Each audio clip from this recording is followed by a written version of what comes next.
And so I'm not on the side of CM Punk here, even though Adam Page definitely not 100% without sin in this matter. We haven't even, the thing is, since this happened, we haven't seen Adam Page. Other than on John Silver's Twitter. That's right. Now, the whole thing makes me really sad because I agree with everything you said about pretty much. I mean, look, I was a huge Punk fan. I saw his first world title win when he cashed in Money in the Bank in Oklahoma City at Raw, and like he was the guy. Like everything, the legend of him was. I was that fan of like he's the guy who's going to break through for the indie guys. You know, if he can be on top, then anyone can be. You know, anyone can. There's no glass ceiling anymore. So I was a fan of his, and then the more you find out about him, you're like, wow, he's a very unpleasant individual. Which is really weird because the thing that I like most about CM Punk or Phil Brooks, the real person, is his wife AJ seems really cool.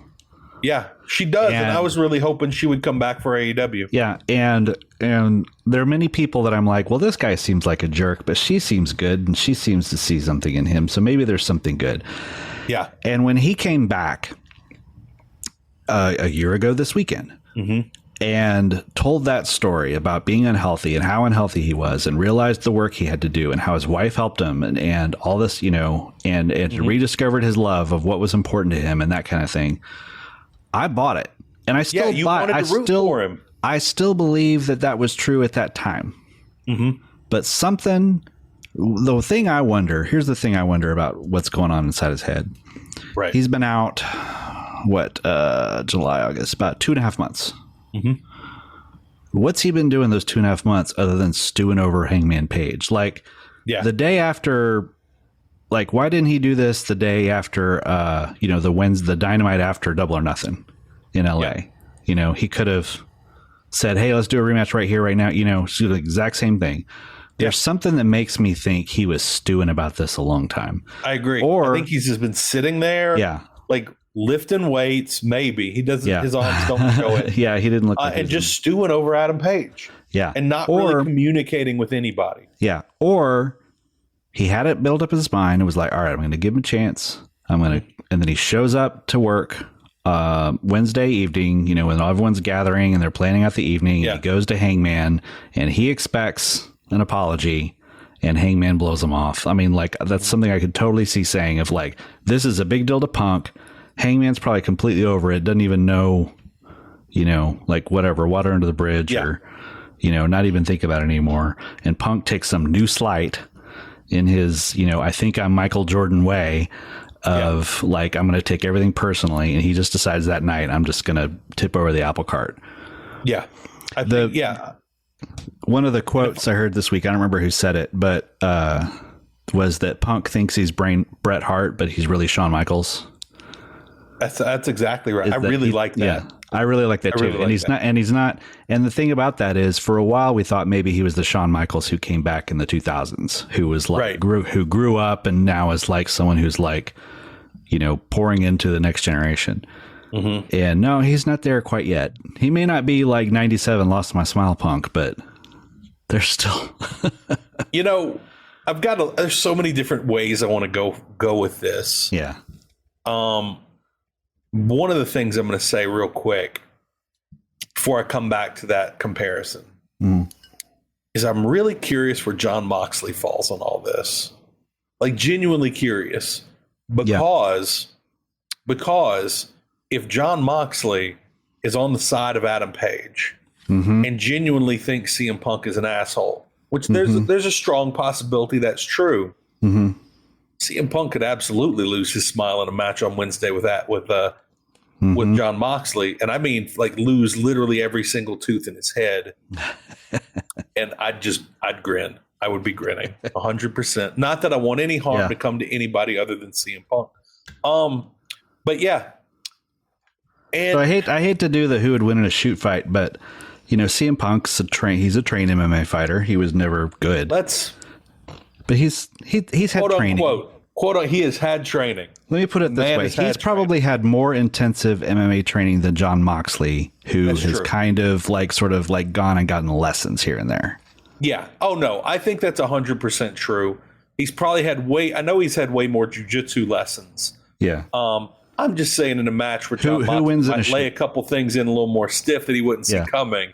But if it were to get totally out of hand, just hypothetically, if it were to get totally out of hand, oh my God, and someone had to control the other person, don't make me pick. Don't make me say this. Don't make me pick CM Punk in anything. Don't make me do it. Now, okay, now I'm about to be petty. I'm about to be petty, and I'm admitting up front I'm being petty. CM Punk. And this is not a fair comparison, and I'll be really clear about why it's not. Okay. CM Punk is a very good wrestler. He's a very good wrestler. I'll be damned if I'm ever going to call him the best in the world because he's like 15th best in AEW. Yeah. But he's a very good wrestler. But CM Punk to me is a lot like an older Hogan, Randy Savage type guy in WCW where they are you can't fire them, you can't get rid of them.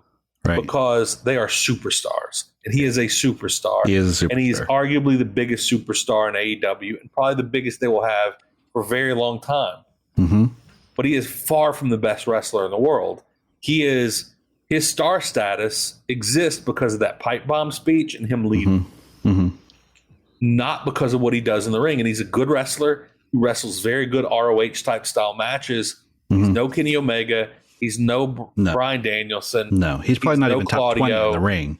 No, he's not. I think John Silver's better than him in the ring. But he is one of the best storytellers, though. He is a great storyteller. And that was interesting how John Moxley approached it by talking about basically insinuating he was all promo. He was all mic work. Right. I was about to comment on your cat walking up behind you, and I was literally my dog walking up behind me on our video here on the screen. I am clearly a genius. My God.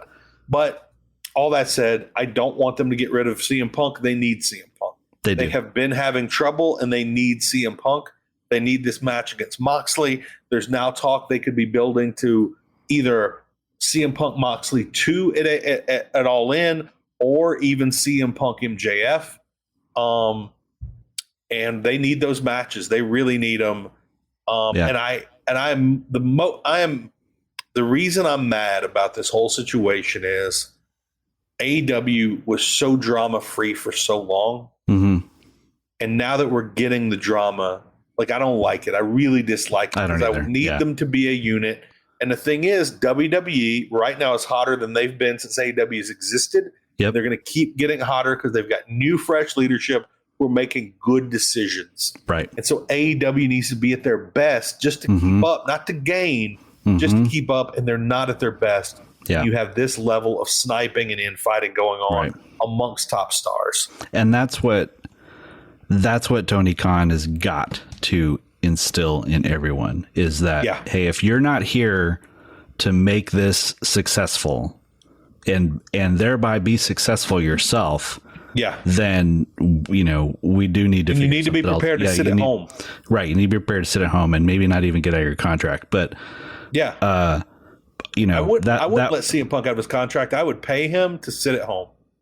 If it came to that, put him on commentary. That's not the first place you need to go. Right. But if it came to that, that's where I'd go with that. Yeah, and maybe not go like nuclear right away or anything. Right. But what we've seen with Tony Khan, I was thinking about, he's kind of in a Michael Scott situation.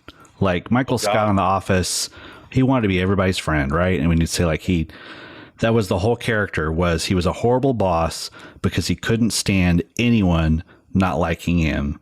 Yeah. And therefore he'd put up with everybody and let all kinds of shenanigans come out. And I think that's what Tony's been doing is he wants this to be a place that the wrestlers want to be and feel fulfilled. Yeah. But what happens when to be fulfilled, I've got to be over that guy, or you've got to fire that guy or whatever. And I'm not even saying that like Punk asked for Colt Cabana to be fired. Yeah. But he probably made it clear he wasn't comfortable being in the locker room. Probably just made it clear that he wasn't comfortable being around him, or even just there were times where it was just clear that it wasn't cool. Right. And he's got to learn how to be a boss. you know,